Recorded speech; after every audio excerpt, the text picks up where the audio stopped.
Shalom, shalom. Bwana Yesu asifiwe. Leo na neno tu dogo fupi kwa muda mchache kwa wale ambao wote wanatufuatilia pia na unaonisikiliza sasa hivi. Kuna jambo moja ambalo natamani kukushirikisha asubuhi ya leo. Kwa wewe ambaye umekuwa ukifuatilia, lakini pia umekuwa ni mtu unayefuatilia mafundisho kwenye akaunti hii, lakini pia na akaunti zote ambazo zinakuwa live. Ninatamani nikwambie neno fupi tu siku hii ya leo, kwamba unavyoendelea kwenye wokovu, lakini pia unavyoendelea kwenye ibada, kumbuka tu jambo moja pia, Mungu anakupenda. Mungu anakupenda, lakini pia upendo wa Mungu haukuishia hapo. Akakupa na nafasi.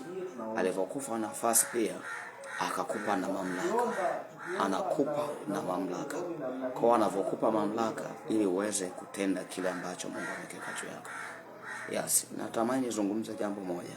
Kuna watu pia tunaenda kanisani, tunahudhuria ibadani, lakini pia tunafanya shughuli nyingi. Tuna wengine wafanya biashara, mwingine ameitwa kwenye biashara, mwingine ameitwa kwenye siasa, mwingine ameitwa kwenye jambo la uongozi, mwingine ameitwa kwenye jambo la utumishi wa madhabahuni, mwingine ameitwa kwenye habari ya kilimo, lakini mwingine ameitwa kwenye habari labda ya ufundi na kadhalika. Kwa hiyo kwenye mambo hayo yote ambayo Mungu amekuita wewe na amekupa hiyo nafasi, kuna kitu kimoja kinaitwa nguvu. Kwenye Zaburi 105 ule mstari wa 4 nasema, mtakeni Bwana na nguvu zake, utafuteni uso wake siku zote. Mtakeni Bwana na nguvu zake. Ili wewe mambo yako yote yaweze kufika anapotakiwa kufika, unahitaji nguvu pia za Mungu. Unaweza ukampata Mungu lakini usipate nguvu zake. Unaweza ukawa umekaa mahali lakini ule uwepo wake usiweze kuwa pamoja na wewe. Kwa hiyo Mungu akaweka kabisa, unapomhitaji Mungu, muhitaji Mungu awe kwenye maisha yako, lakini pia hitaji na neema iliyoko juu yake, nguvu yake pia iwe ndani yako. Iwe ndani yako. Itavokuwa ndani yako, itakusaidia wewe kwenda mahali unapotakiwa kufika. Nikizungumza juu ya nguvu ya Mungu, nguvu inakuwezesha kufanya kazi ile ambaye Mungu amekupa. Inakupa uwezo wa kutenda kile ambacho Mungu amekuitia. Kuna nguvu ya kupata utajiri. Maandiko yanasema kwenye Kumbukumbu la Torati 8:18, utamkumbuka Bwana Mungu wako kwa sababu ni Mungu akupae nguvu ya kupata utajiri. Kama ni Mungu akupae nguvu ya kupata utajiri, pia kuna nguvu ya kukufanya uwe maskini. Kuna nguvu ya adui inayoweza kukufanya kuwa maskini. Kwa kama kuna nguvu ambayo ya adui inaweza kukufanya kuwa maskini, kwa upande wa Mungu iko nguvu inaweza kukufanikisha wewe kuwa tajiri. Inaweza kukufanikisha wewe kuwa tajiri. Kwa kama kuna nguvu ambayo inaweza kukufanya wewe kuwa tajiri, yapaswa uipate. Yapaswa uitafute nguvu hiyo ili iweze kukuwezesha. Kwenye habari ya nguvu za Mungu, nitaziainisha tu kwa muda mchache huu. Kwenye nguvu za Mungu, kuna nguvu ya za aina nyingi. Kwa mfano kwenye utumishi wa Mungu, kuna upako unaitwa upako wa uponyaji, healing anointing. Healing anointing ni upako ambao unahusika na kuponya. Huu ni upako wa uponyaji unaohusika kufungua watu vifungo. Kwenye upako huu wa uponyaji, kuna upako wa uponyaji wa aina mbalimbali pia kwenye upako wa uponyaji. Lakini nataka tu kuweka ujue kama kuna upako wa uponyaji. Labda kuna mgonjwa ana kansa, inatakiwa apate mtu ambaye mwenye neema ya uponyaji ambao unaponya kansa. Maana yake mwingine anaweza kuwa na neema ya uponyaji lakini isiwe ni neema ya uponyaji wa kansa. Hiyo ni nguvu ya Mungu. Mwingine anaweza akawa na nguvu za Mungu ambao ni upako wa kuponya magonjwa mbalimbali. Kwa mwingine anaweza akawa na upako wa kuponya HIV. Mwingine ana nguvu ya uponyaji ya kuponya viziwi. mwingine ana nguvu ya uponyaji ya kuponya vipofu, mwingine ana nguvu ya uponyaji ya kuponya viwete, mwingine ana nguvu ya uponyaji ya kuponya watu wenye ambao wasiozaa, wengine ana nguvu ya uponyaji ya kuponya watu ambao labda wana changamoto, wengine wana changamoto ya meno, wengine wana changamoto labda ya kifafa, wengine wana changamoto mwingine ana nguvu ya uponyaji ya kuponya vichaa, mwingine ana nguvu ya uponyaji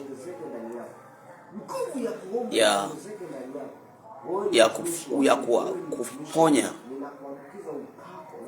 labda watu ambao wamevimba miguu, labda wamevimba miguu yao. Yeye ana nguvu ya uponyaji wa design hiyo. Watu waliovimba miguu yao, miguu inakuta imejaa kabisa, kuna watu Mungu amewaita kwa design hiyo. Haya, kuna wengine wameitwa kwenye nguvu ya uponyaji hili kwa habari ya kufufua wafu, kuombea watu waliokufa. Hiyo ni neema ya uponyaji.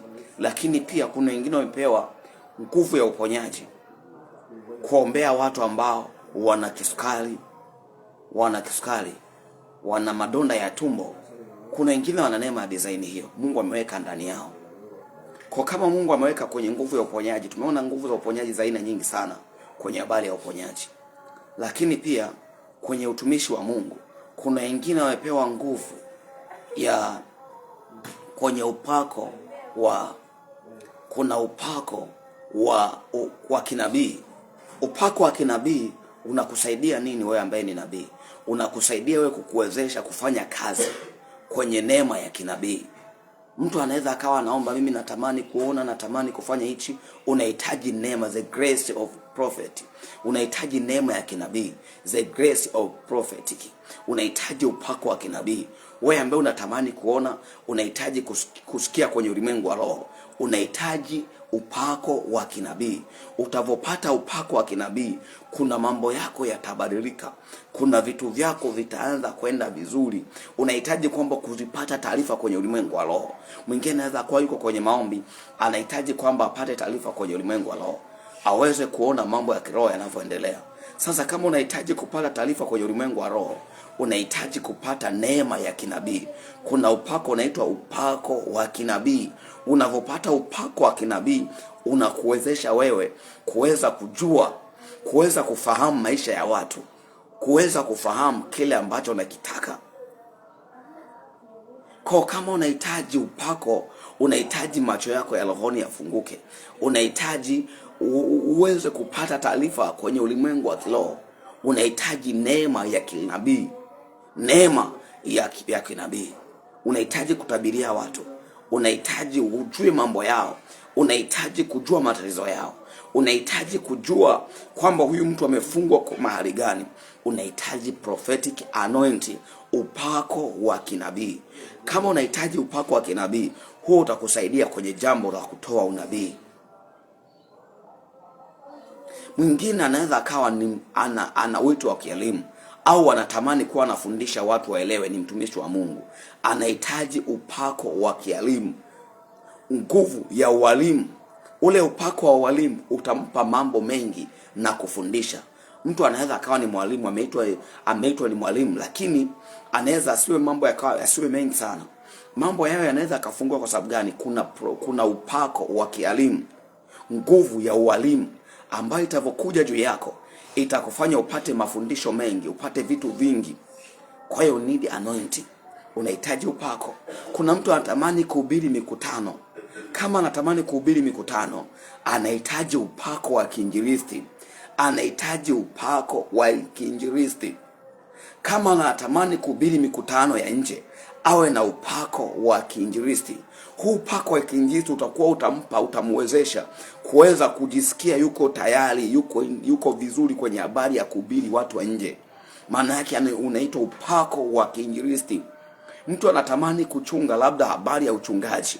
Maana yake mtu anaweza anatamani kwamba kiu yake kubwa pia ni kuchunga, au anatamani naye aweke, hana hicho kitu ndani yake, lakini anakuwa anasikia ndani yake kukaa kwenye kanisa kuchunga.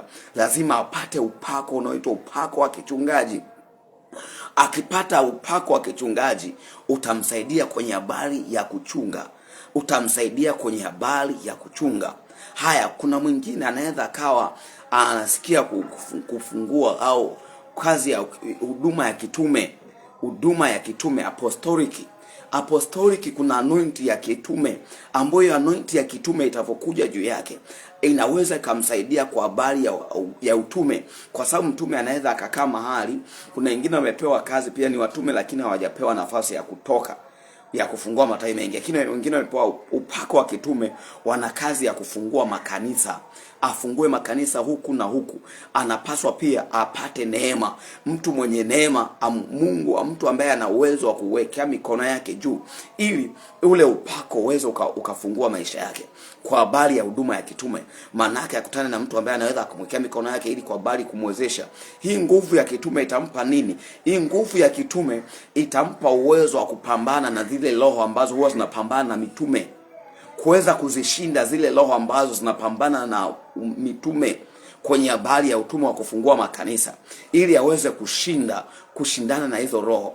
Kwa kama anahitaji pia kuja kushindana na hizo roho, anahitaji kupata upako wa design hiyo, apate upako wa namna hiyo ambao utamwezesha kuweza kushinda kwenye nafasi hiyo alionayo. Mwingine anaweza kana tafakari kwamba why? Yes, ili uweze kushindana na ile miungu. Kwa nimezungumza kwenye habari za zile huduma 5 kwamba kuna habari ya kinabii, kuna habari ya kialimu, kuna upako wa kinabii, kuna upako wa kitume, kuna upako wa kiinjilisti, kuna upako wa kialimu, kuna upako wa kichungaji. Hivi vyote vinahitajika uvipate. Tunazungumza tu kwenye habari ya upako. Sasa wewe unavoenda sehemu yoyote, unahitaji nguvu ya aina gani? Unahitaji upako wa aina gani? Je, unahitaji kuwa na nguvu ya aina gani? Ili baadaye uweze kufika unapotakiwa kufika. Ili uweze kufika ambapo unatakiwa kufika, unahitaji upako. You need anointing, unahitaji power. Unahitaji kwamba kuwainua watu wawe matajiri. Unahitaji upako wa utajiri. Unahitaji upako wa utajiri. Labda unahitaji wewe uwe baba. Kuna upako wa kibaba pia wa kiroho. Anointing of fatherly anointing, upako wa kibaba. Kuna wengine hawajapewa neema ya kuwa mababa. Kwa hiyo hata akijaribu kukaa na watoto wa kiroho, hawezi kukaa na watoto wa kiroho. Kwa sababu gani? Anakuwa bado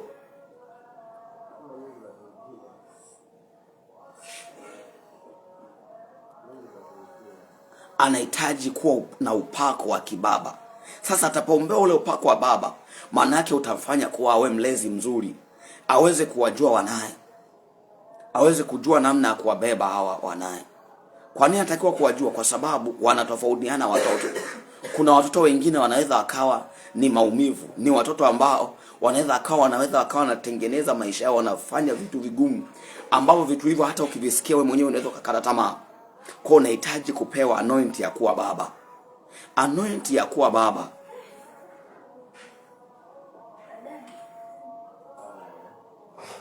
Anointing ya kuwa baba. Zea why Mungu anaweza akazungumza kwa habari ya upako. Kuna watu wengi wanaomba. Kuna wengine wanaomba kufanya biashara, wanahitaji upako wa biashara. Anahitaji kupata neema ya kufanya biashara. Kwa nini anahitaji neema ya kupata ya kufanya biashara? Anaweza akawa anajitahidi kwa bidii yake, ila hakuna neema iliyoko juu yake ya kufanya kile kitu kidhihirike, watu wakione.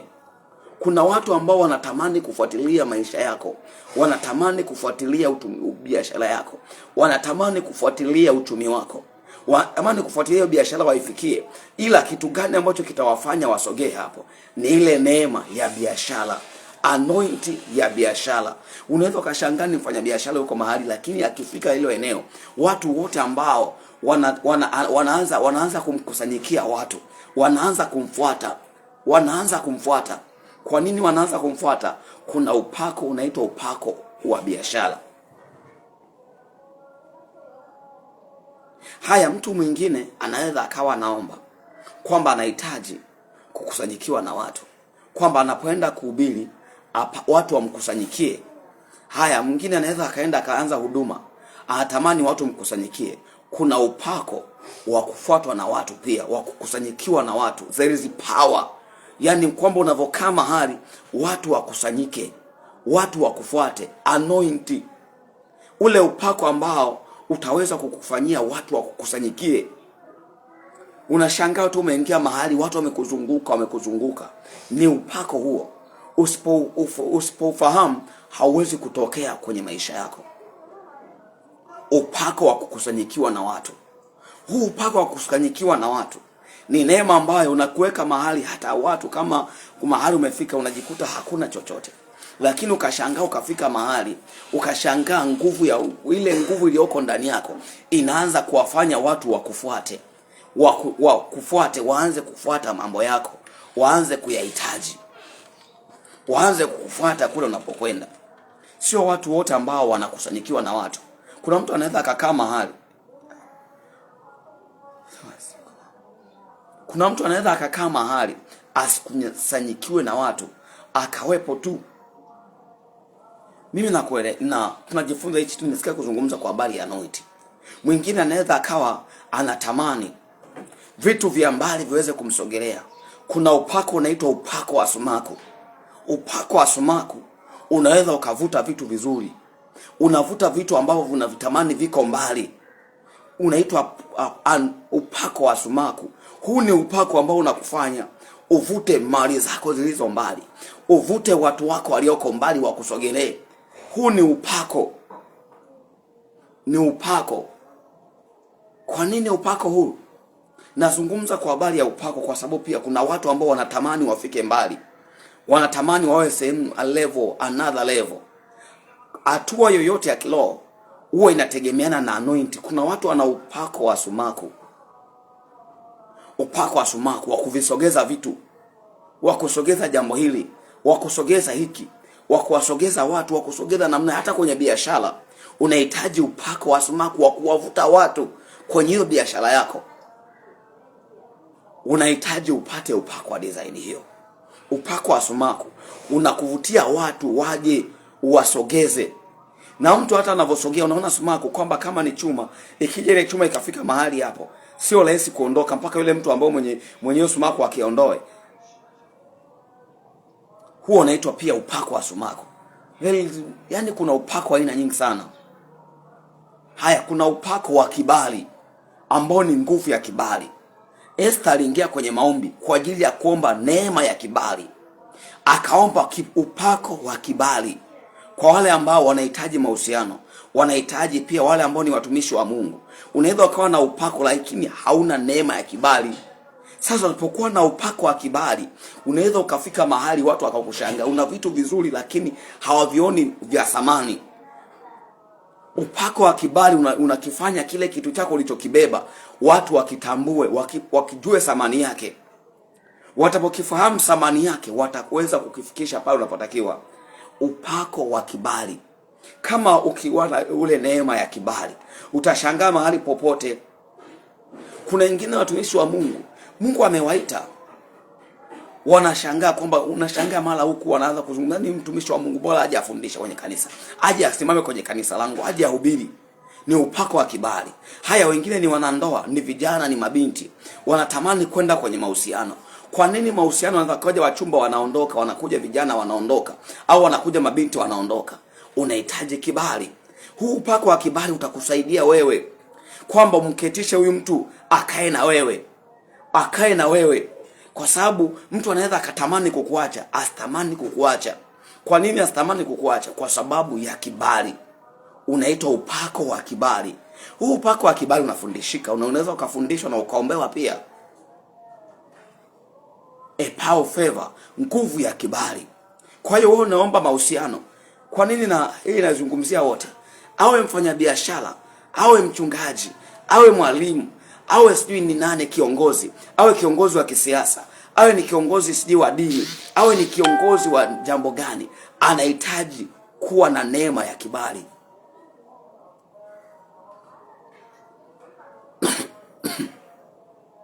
Unahitaji kuwa na nguvu ya kibali. unahitaji kuwa na upako wa kibali. Hakuna mahali utaenda alafu kibali chako kisihitajike.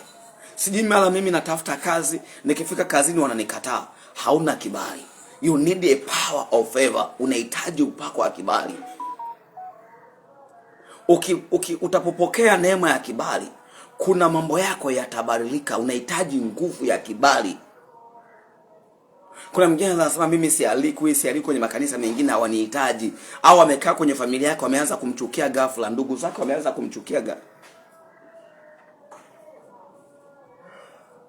kumchukia ghafla. Sasa kama ndugu zako wameanza kumchukia ghafla, haya jamii iliyoko imeanza kumchukia ghafla, maana yake kibali chake kimeondoka.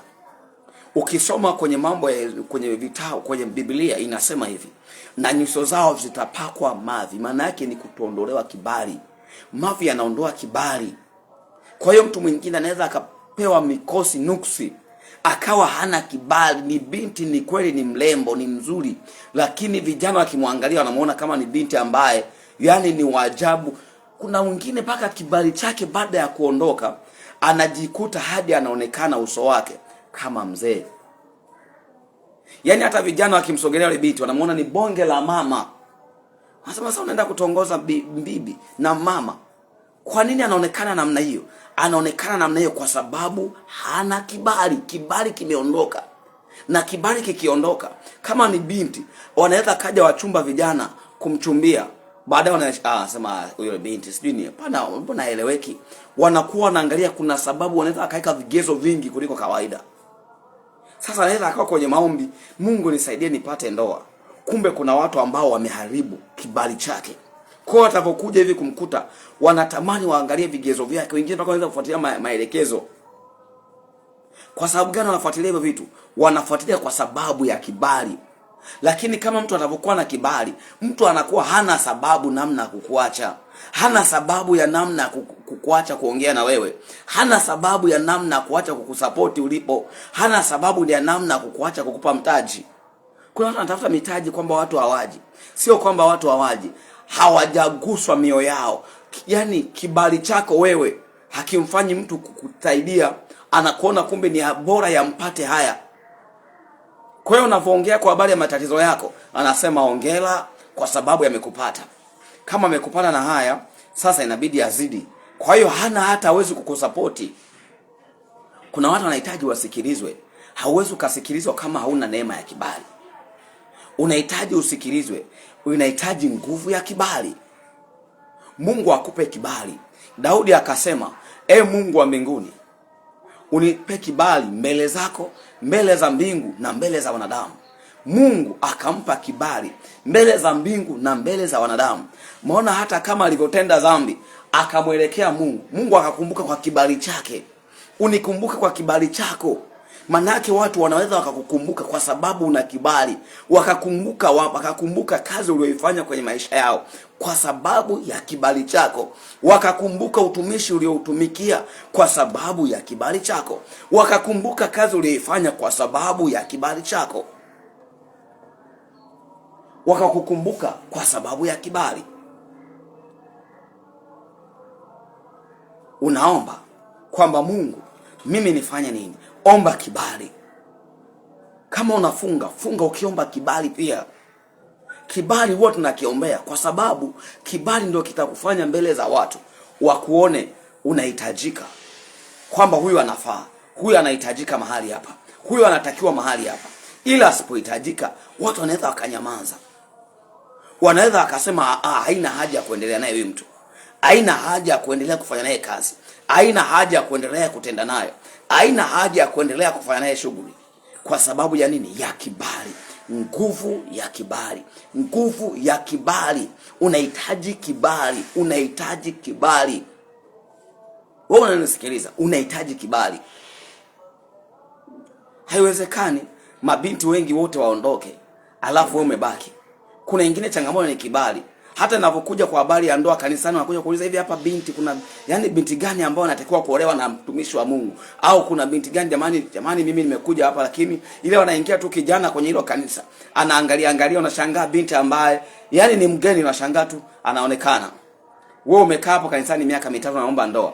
mwenzako anakuja anaolewa ndani ya siku chache. Ni kibali cha Mungu. Kibali. Leo ninaishia tu hapo kwenye upako, kwamba unaitakiwa kuomba upako wa kibali.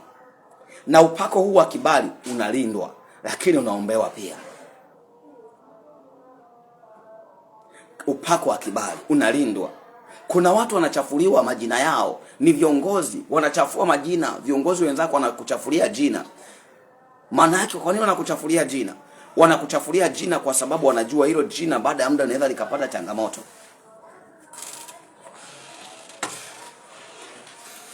Linaweza likafika mbali. Ndio maana wanakuharibia. Unashangaa wanaenda kwa wakubwa wako wa kazi, wanaanza kuchafua jina. Wakianza kulichafua jina lako, unaanza kujihisi sasa, mimi mbona nimekuwa mtu ajabu, nimekuwa mtu wa tofauti. Wanakuchafulia jina lako, wanakutangazia habari mbaya. Lakini kwa sababu ya kibali, unashangaa yule kiongozi mkuu anakuita na kuambia, unajua wewe, nimeletewa habari zako nyingi na wameniambia fulani na fulani kwamba unafanya haya na haya, lakini sijawakubalia. Nimekuja nikwambie hii habari. Unajiuliza kwa nini mpaka huyu ameanza kuzungumza? Amezungumza kwa sababu ya neema ya kibali iliyoko juu yako. Anatamani kwa sababu ya kibali chako.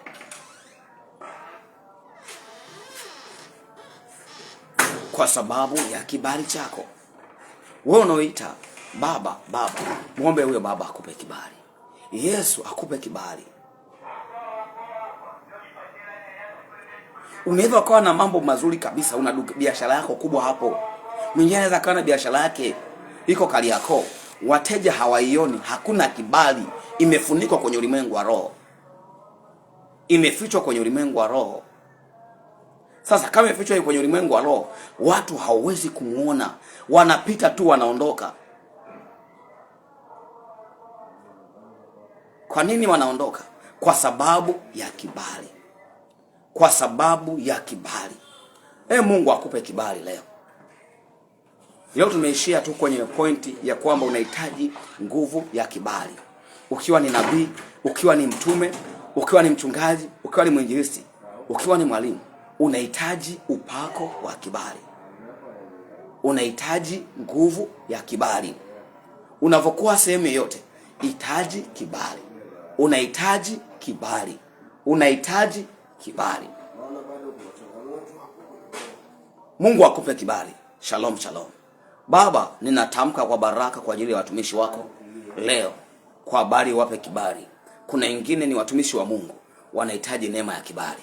Wengine ni mabinti wanaomba ndoa, wanahitaji neema ya kibali ili waingie kwenye hiyo ndoa, wakubarike ukweni, wakubarike kule wanapokwenda, wakubarike kwenye hiyo familia. Wanahitaji kibali. Wanahitaji kibali. Wanahitaji kibali. Mungu wa mbinguni akupe kibali. Unaomba kwa ajili ya kufanya biashara, upate nafasi kwenye uongozi wako. Ninakuombea kibali, kibali. Ninakuombea upako wa kibali. Ninakuombea upako wa kibali. Ninakuombea nguvu ya kibali. Wewe ni mtumishi wa Mungu, unatamani mikutano hiyo mingi, unatamani watu wakualike, wakuhitaji. Nakuombea leo kibali, kibali kila ulipokanyaga. Mwingine anafanya kazi ya uchungaji, mwingine anafanya kazi ya walimu, anafanya kazi, hapandishwi cheo, manake kibali chake hakizungumzi kwa habari ya kuinuliwa. Leo nakutamkia kibali, kibali, kibali kikawe juu yako. Mungu akakupake mafuta ya furaha kuliko wenzako, akaanze kuzungumza na wewe kuliko wenzako. Kwenye Zaburi 45 ule mstari wa 7, Bwana akupake mafuta ya furaha kuliko wenzako. Nami ninaachilia upako wa furaha kuliko wenzako. Ninaachilia upako wa kibali kuliko wenzako. Ninakuombea upako wa kibali kuliko wenzako. Mungu aliyeumba mbingu na nchi akupe kibali kuliko wenzako. Mungu ambaye ameachilia neema akupe kibali kuliko wenzako. Akupe upako kuliko wenzako. Akupe nguvu kuliko wenzako. Akupe neema kuliko wenzako. Kwa jina la Yesu Kristo ninakuombea neema. ninakuombea grace ya Mungu, ninakuombea grace ya Mungu. We ni mtoto kwenye familia, Mungu akutofautisha kibali na watoto wengine wa kwenye familia hiyo uliopo. Mungu akupe kibali kama ambavyo alikuwa na kibali Daudi, Mungu akamtofautisha na ndugu zake, akamtofautisha na ndugu zake. Mungu akupe kibali kama alivyokuwa na kibali Yusufu mbele ya baba yake, Mungu akamtofautisha na watu wengine. Mungu ninakuombea na we, Mungu wa mbinguni akupe kibali, akupe kibali, akupe kibali, akupe kibali, akupe kibali in the mighty name of Jesus Christ. Wewe ni kiongozi, Mungu akupe kibali, akutofautishe na viongozi wenzako. Mungu achilie grace, more grace of favor, achilie upako wa kibali kwenye maisha yako. Mungu akubariki. God bless you. Tutaendelea kufuatilia kipindi hichi. Mungu akubariki sana. Shalom.